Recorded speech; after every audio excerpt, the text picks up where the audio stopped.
Sí, estem aquí al municipal de Bellvitge, d'Hospitalet, amb la final semifinals i final del Campionat de Catalunya de Slow Pitch, categoria que va començar fa 5 anys i que estem molt contents de que encara revisqui i que estigui aquí després de la pandèmia. Equips de veterans que han demostrat avui una gran capacitat per arribar i disputar partits competitius, però sí que és veritat que l'essència de la competició és la de que convisquin gent que ha jugat a aquest esport durant molts anys i que en la seva retirada volen tornar, i gent nova que ens agrada molt tenir-la aquí. Avui el campió és el Club Beisbol Barcelona, el que felicitem. Hem tingut també l'Hèrcules i el Manresa, que han perdut les semifinals, i el Barcino, que ha sigut el sotscampió.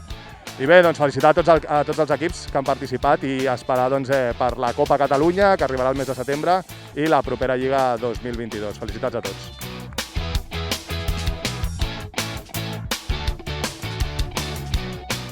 Bé, doncs només dir que estem molt contents d'haver guanyat aquesta final.